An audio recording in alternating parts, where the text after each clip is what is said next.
Herkese selam arkadaşlar. Yeni bir videoya daha hepiniz hoş geldiniz. Bu videoda ne yapacağız?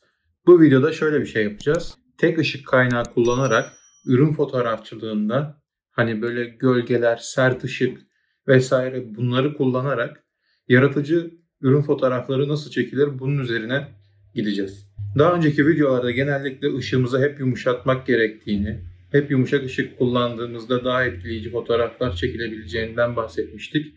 Ancak bu videoda sert ışık kullanarak ve çeşitli yansıtıcılar kullanarak ürünün üstünde gölgeler oluşturarak nasıl fotoğraflar çekeriz bunları göreceğiz. Daha fazla bekletmeden isterseniz videoya geçelim ama önce kanala abone olmayanlar aşağıdan kanala abone olurlarsa ve bildirim zilini aktif hale getirirlerse çok mutlu olurum. Şimdi videoya geçelim.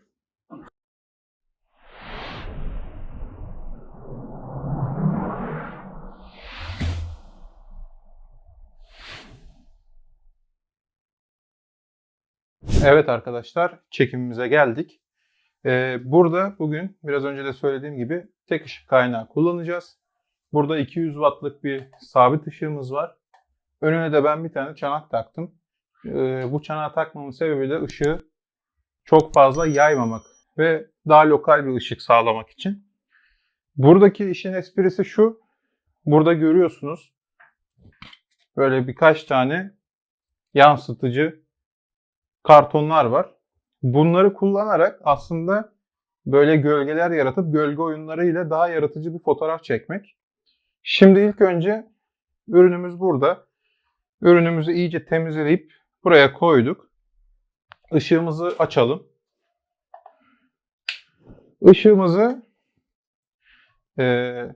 yukarıdan 45 derece değil de daha çok ürünümüzle aynı seviyede kullanacağım ve yanal bir ışık kullanacağım ki hem ışık şişenin içinden geçerek böyle daha renkli bir yansıma yapsın, kristal gibi.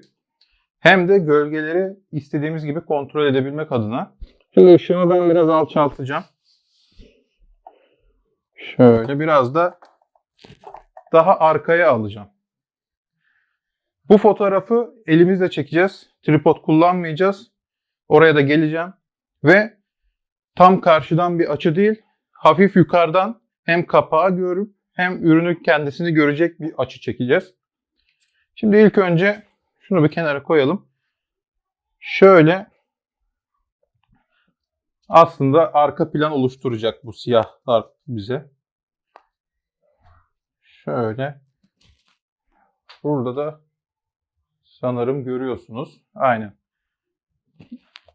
Bu da şöyle koyup aslında istediğimiz gölgeleri yaratmış olduk. Biraz daha şöyle yapabiliriz. Aynen şöyle bir bakalım. Evet, ürünümüzü de biraz arkaya alacağız.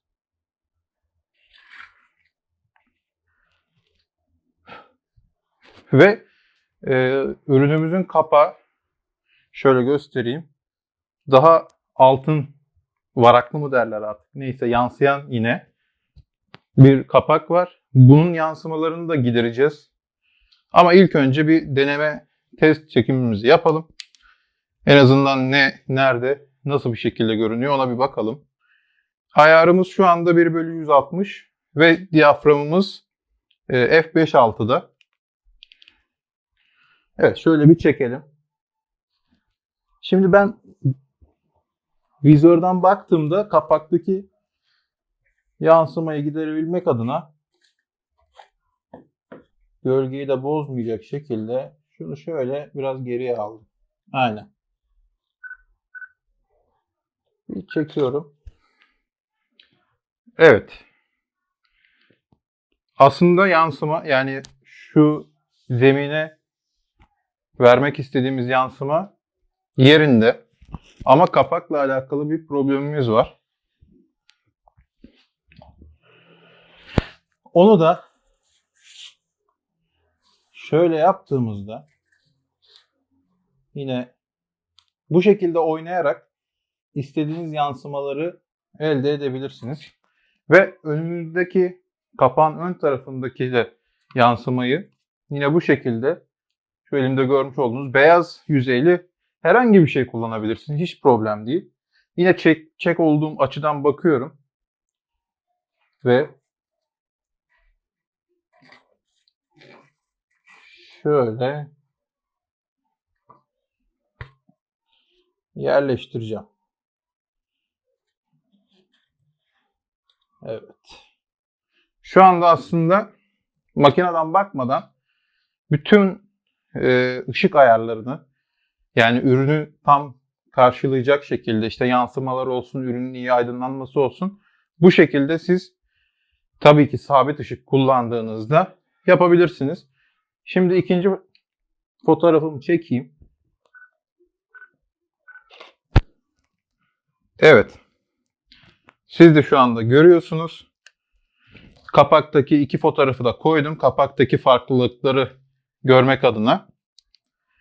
İlk fotoğrafta karanlıktı gördüğünüz üzere. İkinci fotoğrafta tam istendiği gibi aydınlandı. Ama şimdi burada ve kapağın, şuradan görüyor muyuz bilmiyorum. Gözükmüyor. Şöyle yakınlaşayım. Üst tarafı. Kapağın üst tarafında da bir karanlık var. Onu nasıl çözeceğiz? Onu da yine bu şekilde bir karton olur ya da şöyle difüzör kullanabilirsiniz. Şöyle üstüne koyup aydınlatmak adına. Ya da yine dediğim gibi beyaz herhangi bir şey. Ben şimdi şöyle bir beyaz kutu buldum. Bununla işimi çözmeye çalışacağım. Bakalım olacak mı? Makineye aldım. Ayarlarımı hatırlatıyorum yine size. Enstantanen 1/160. Diyaframım f5.6. ISO'muz 100'de. Çek olduğum açıya geliyorum. Ve üstüne şöyle, bu yansıma nereden geliyor? O yansımayı bulabilmek için şöyle gezdireceğim. Evet. Az çok konumunu belli ettim. Ve fotoğrafımı çektim. Ve şimdi siz de görüyorsunuz. Yine bir önceki fotoğrafla şimdi çektiğimi yan yana koydum. Kapağın üst tarafındaki yansımayı da bu şekilde çözdük.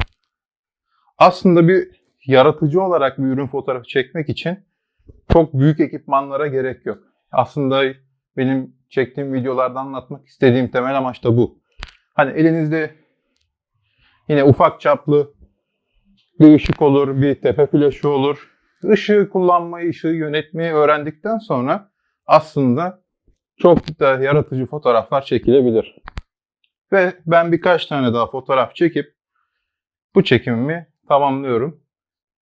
Umarım sizin için de bu faydalı olmuştur.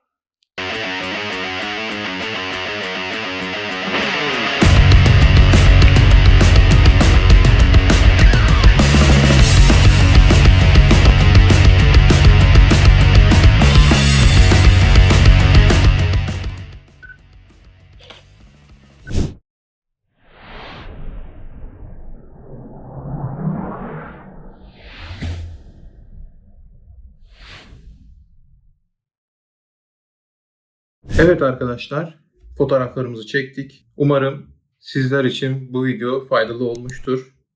Eğer videoyu beğendiyseniz aşağıdan beğeni butonuna basmayı ve bir yorumunuz varsa yorumlarda bundan bahsetmeyi unutmayın. Bir sonraki videoda görüşmek üzere. Kendinize iyi bakın.